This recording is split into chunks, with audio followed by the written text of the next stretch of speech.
It's Saturday, and welcome to another episode of PO Cubed, your chronological guide to Nintendo's handheld consoles.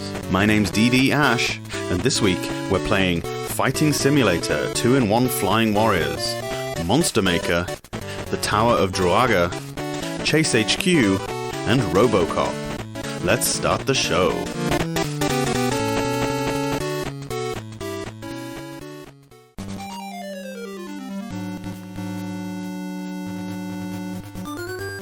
Fighting Simulator 2-in-1 Flying Warriors, DMG-HR, developed and published by Culture Brain. There's a medallion hidden in a dragon-shaped mountain called Dragon Mountain. The Dark Dragons want to claim this magical medallion, Hiryu, for themselves, and you, as Ryuhi, have to stop the bad guys getting it. You progress along a side-scrolling level, punching and kicking at monkeys and what looks like Swamp Thing, while trying to break blocks that have fireball power-ups and time additions in them. You jump with A and attack with B. Press down and B to perform a low kick, necessary for smaller enemies that'll just walk right under your normal kick. All told, these sections are not that tough, apart from the occasional enemies coming from behind you. Rick moves pretty sluggishly, and it can be tough at times to turn, crouch, and then kick before they've come at you. They don't take a great deal of health off you, but even so, you want to preserve as much as you can for the part that comes next. The 2-in-1 part comes about with what happens when you reach the door at the end of each side-scrolling level. A screen will come up saying something like Rick vs Shokaku, and you'll go into a fighting game style arena for one-on-one combat. The controls are different now. B still punches and kicks, and A jumps, but your movement is much slower, and you're always facing the opponent. You now have to hit targets that appear in one of 3 places on the other guy. Push up for head ones, down for leg ones, and nothing for body shots.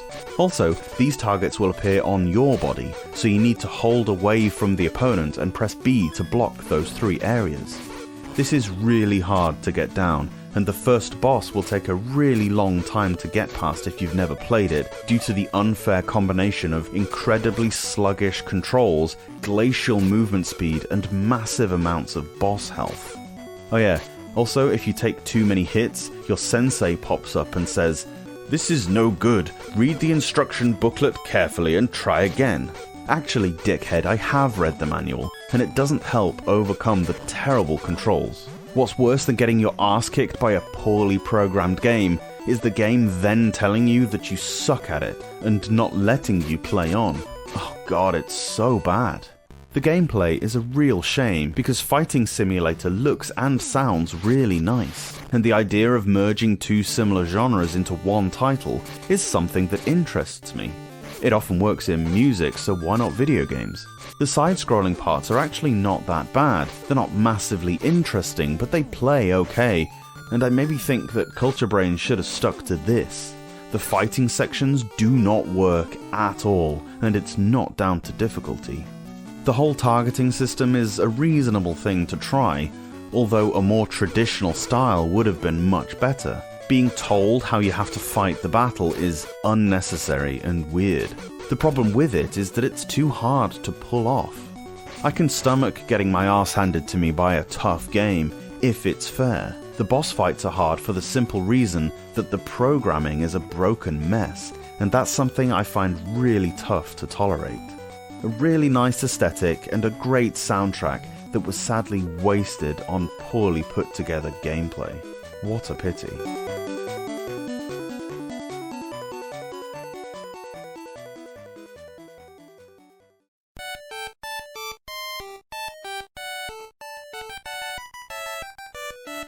Monster Maker DMG-MRJ, developed and published by Sofel. Online searches for Monster Maker bring stories of a 1944 sci-fi horror film and a Jim Henson biopic. Very little information about the Japanese video game series exists, at least in English. From what I can gather, the games are card-based RPGs whereby you crawl through dungeons uncovering tiles on a one-by-one basis. You can make trades with some NPCs to get other cards, fight random encounters that proceed in a turn-based card game, a la Magic the Gathering or something of that nature. Outside of the dungeons, your standard RPG tropes apply. You walk around towns, talking to people, earning money, buying new weapons and armor, in the form of cards of course, and so on. You can pick from 4 characters at the start of the game. They all have different starting stats which are pretty straightforward to understand. Before you head out into the overworld, head north to the big building in the first town. There you can meet the Lord of Camelot, who will give you a buttload of money. You'll need this straight away as you initially don't have, and cannot afford, any weapons, meaning if you try to fight even the first dungeon, you'll be wiped out in your first battle. You get over 200 gold, enough to buy the level 2 sword, armor and shield boost. The overworld is actually a forked road with many alternate choices at each intersection. Each time you come to a split, you'll have to choose one of several overturned cards. These have dungeons, castles and so on behind them, but obviously you won't know what until you enter one. The dungeon crawling sections are pretty interesting actually. As I say, there is a kind of fog of war mechanic where you don't actually know where you're initially heading. Thorough exploration is definitely worth doing, as you can meet all sorts of people and monsters in there, not all of them hostile. Sometimes they'll ask you a question, to which you can respond positively or negatively. The first dungeon has a demon who asks you if you'd like to know about his cough. Say no and he'll just go away, but if you say yes, he'll cough and a bunch of gold will come out. There's no way to really know what the outcome will be, so it's really just a guessing game at that point. Monster Maker seems like it's really got something going for it. The card-based RPG style was pretty unique to the Game Boy at this point. There is a lot of text which could prove a stumbling block, but the language isn't of a super high level. I managed with a good chunk of it. One thing I will say is the battle system is quite heavily weighted in favour of the AI. Your attacks seem to miss at least 50% of the time. I know that's to simulate a dice roll, but even so, it doesn't feel properly balanced.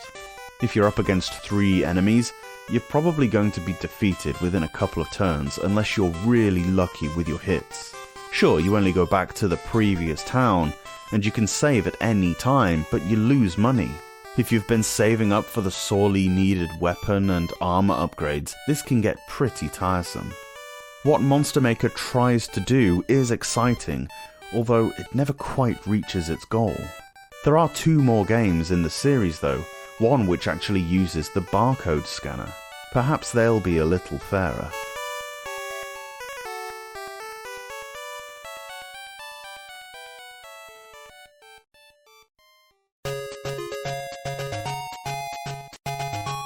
The Tower of Druaga, DMG-ADA, developed by Toze and published by Angel.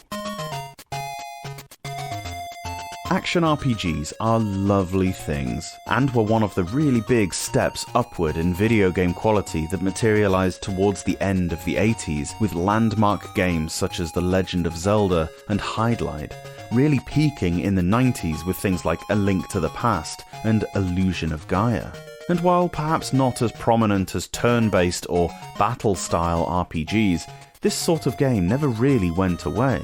We've already covered Roland's Curse, a title in this style that preceded Link's Awakening by a good 3 years. But one of the earliest examples of action RPG came in 1984 in arcades, the Tower of Druaga. Sure, you could be forgiven for never having heard of this game, as it was only ever released in Japan, and as RPGs go, it's pretty rudimentary, but there are plenty of precursors to these later classics that we know so well. The storyline and atmosphere are right out of an RPG, that's for sure, but other than that, it's probably more action, as there are only a handful of character improvements to be made. You play as the knight Gilgamesh, I'm not sure if there's any real reference to the Sumerian king apart from the name, and you're tasked with climbing a large 60-story tower, possibly a reference to the Tower of Babel. You guessed it, you have to rescue the Maiden Key. This is definitely a reference to every video game ever, from the clutches of the evil demon Druaga. You come equipped with a sword and a shield. You can use this sword in a similar way to how Link uses his. You can slash with it, but also hold it out in front of you and spear enemies by running into them. The shield is only useful in repelling magic attacks, of which there are many, and you can't use it while holding the sword out, but as long as you're facing the magic, it's automatic. Basically, each floor has a maze layout, within which you need to find a key to unlock the door to the next stage. Meanwhile, you have to either fight or avoid the enemies that are wandering around, and these get progressively tougher. These keys and doors, while technically not positioned randomly, are in one of a handful of predetermined locations per stage, so each playthrough will be different. There is a time limit per stage, and other items hidden around to aid your progress. There is an axe which you can use to smash through a wall should you get cornered, and some boots that make you run faster. Also, there is a blue crystal rod somewhere. I'm not telling you where, this isn't an FAQ, that you need in order to be able to fight the final demon. One thing that needs to be kept in mind is your health. It doesn't regenerate completely after every floor, so don't think you can just tank your way through a stage. You get a bit of it back, as if Gilgamesh is taking a breather on the stairs, but to get it back entirely takes a health drop or a few floors of really careful playing. There are mini-bosses every 10 floors, which do help to regain all your life. This game is a pretty faithful port of a 1984 game, so as you should expect, the graphics are fairly rudimentary. They're not bad though, everything is clear and functional. Sound-wise, the Tower of Druaga is very good actually, with some nice medieval sounding tunes that wouldn't be out of place in a Wizards and Warriors title. The sound effects, while few, are decent. As previously mentioned, this game was only ever released in Japan, but it did come out in two forms. There was a standalone cartridge that came out in 1990, but you can also find it on the 1996 release Namco Gallery 2, also a Japanese exclusive. So, you will have to import the Tower of Druaga to play it on an actual cartridge, but with the compilation you'll also get Galaxian, Dig Dug, and Super Famista 4, a Super Famicom game that you play on your Super Game Boy, and it seems to be a little more common, so I'd go for that one.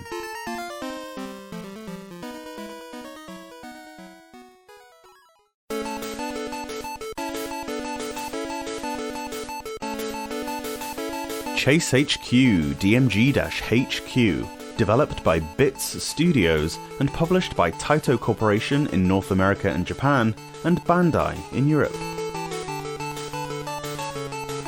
This is Nancy at Chase HQ. We have an emergency here. Ralph the car thief is fleeing towards the suburbs. Another Taito arcade port from 1988. Here, you're a cop in your undercover cop car, and you have to hunt down bad guys in a variety of sporty vehicles before the time limit runs out. You then need to smash into them until it's sufficiently damaged that it stops, so you can make your arrest. You have a time limit to catch up to the other car, which will be highlighted with an arrow. There's a gauge on the upper right part of the screen that tells you how far there is to go, and once you manage to catch them, the timer resets to 60. They're not quite seconds, but a bit longer, which is the amount of time you have to enact your own fiery brand of justice.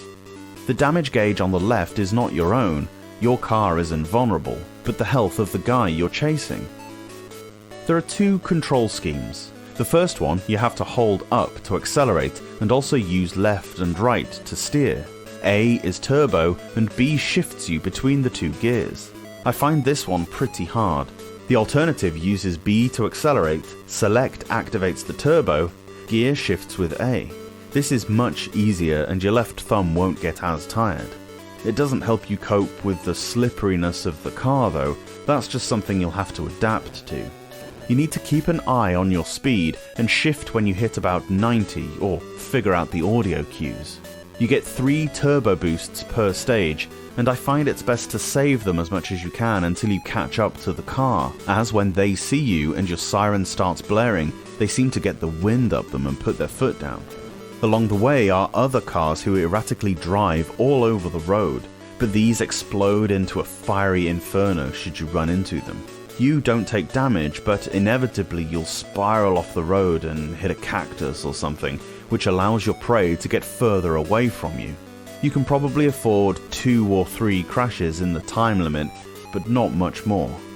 Eventually you'll go through a tunnel and then come up to a junction where you need to choose the left or right road.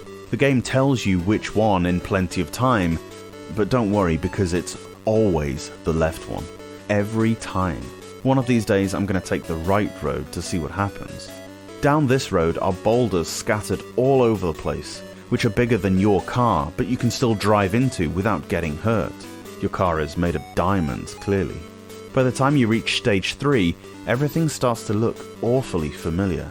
In fact, the levels all seem to be identical in layout and design.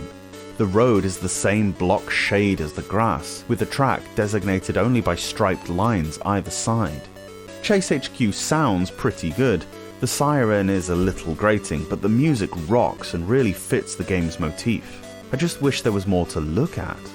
The backgrounds are alright, and they do change halfway through the level, starting off in the countryside, then progressing through that long tunnel to emerge in the city, or vice versa.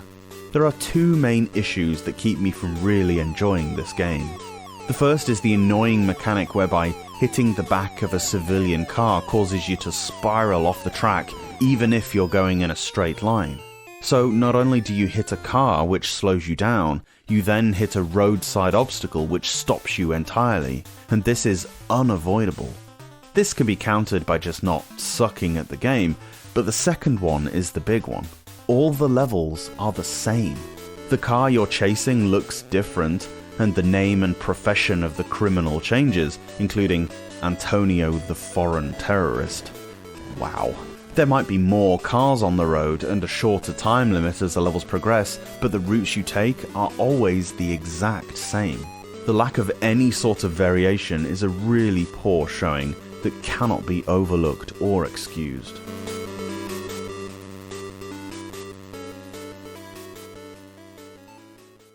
Ocean Software presents RoboCop, part man, part machine, all computer game. You've seen the smash movie, played the all-action coin-op, now experience the thrills on your home computer. As RoboCop, you blast through the many levels of the underworld in the pursuit of justice. Scrolling shoot-'em-up action. You've got to be tough, ruthless, and lethal. You've got to be RoboCop.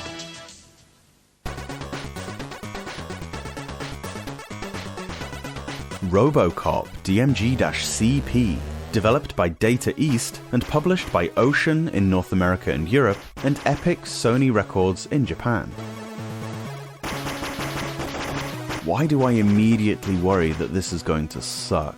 If experience has taught me anything, it's that games based on good action films of the 80s are unenjoyable at best, unplayable at worst. Thankfully, LJN weren't allowed anywhere near RoboCop, so there might be some hope. Although, are Ocean much better?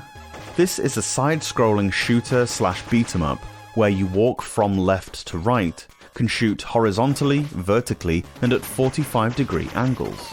You can jump and crouch to avoid enemy fire. If you run out of health or time on any given stage, you die, but you do get unlimited continues, which is cool. There is a nice variation of enemies. Machine gunners will run at you or fire down from windows. Surprisingly, these don't do a great amount of damage. However, those jump-kicking guys and the ones with the baseball bats, you'd better watch out because they damage you more for some reason. Some throw grenades too, which do a lot of damage. Being RoboCop, your movement is as clunky and plodding as you'd expect, and the enemies, by and large, are much quicker and agile than you. You'll get to know their movement patterns and firing arcs quite quickly, but you still need to be prepared, as often the hidden enemies don't emerge until you're quite close to them. Basically, if there's a window above you, get ready to shoot at it, because more than likely there'll be a gunman in there. They don't aim directly at you, but are limited to the same 45-degree angles as you. Their generous hitboxes allow you to stand slightly off-center underneath the windows and fire directly up at them, without them being able to hit you. If there's a motorcycle coming, duck as soon as you see it, else it'll hit you.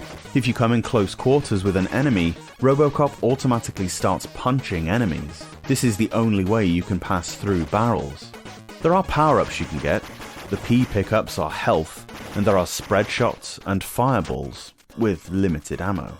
In between the side-scrolling levels, there are a few first-person stages, including one where you have to shoot a guy who is holding a woman hostage, without hitting her obviously.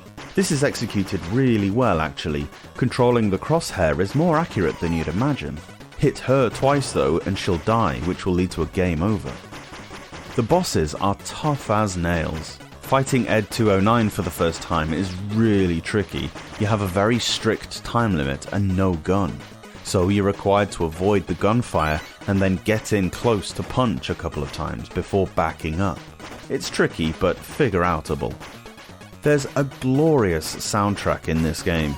The intro music is quite mellow and a weird offset to the rest of the game, which is basically about killing and stuff. Once you get into the game, it's a bit more up-tempo.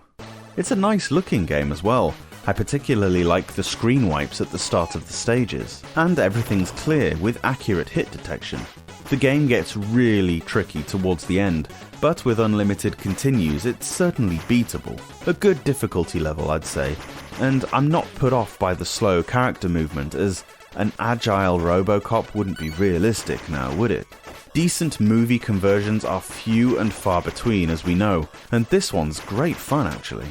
I mentioned the excellent audio by Jonathan Dunn.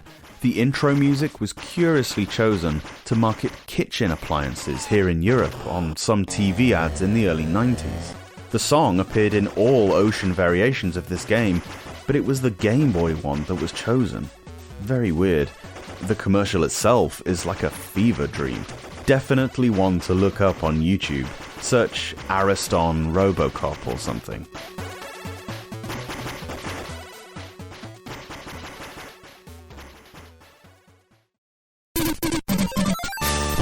Thanks for listening to the Portable Power Podcast.